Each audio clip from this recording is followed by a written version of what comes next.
Toby Greene with GWS CEO Dave Matthews. Greater Western Sydney CEO Dave Matthews has called on the AFL to provide north of $1 million per year across New South Wales and Queensland for ambassadorial roles, suggesting it will help keep high-profile players like Tom Lynch at expansion clubs.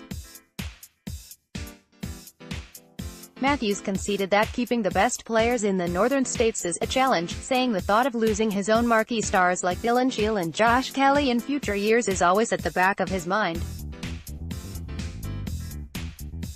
However, he believes AFL-funded, ambassadorial payments can help clubs like the Suns and the Giants retain their stars, subsequently growing the game in new markets.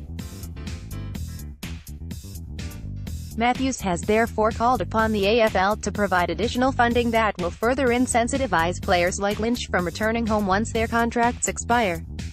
It's a smart investment for the AFL, as we continue to try to push into New South Wales and Queensland, to have profile players in these markets doing additional work, Matthews told SEN. The best promotional assets the game has are the players. If you've only got 45 players on the Gold Coast and 45 in Western Sydney and they're unrecognizable and they're not being given the opportunities to promote the game as heavily as they can, then we're selling ourselves short. The Giants have lost several high-profile names since their inception, with Adam Treloar, Tom Boyd, and Taylor Adams all accepting lucrative offers to return to Victoria. Last season, multi-million-dollar contract offers were also submitted to Kelly, with the talented midfielder ultimately re-signing with the club for a further 2 seasons.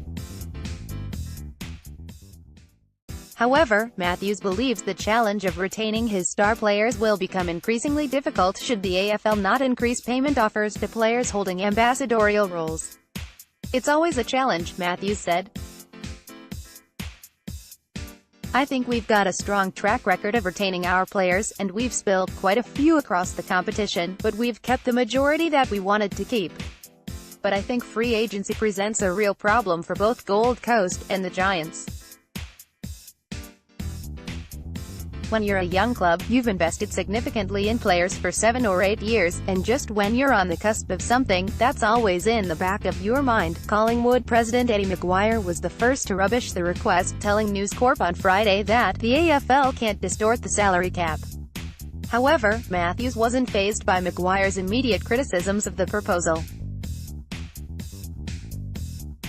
"A lot of the opinion comes from people at clubs who are probably trying to recruit Tom Lynch, so in that sense it's a conflicted argument," he said.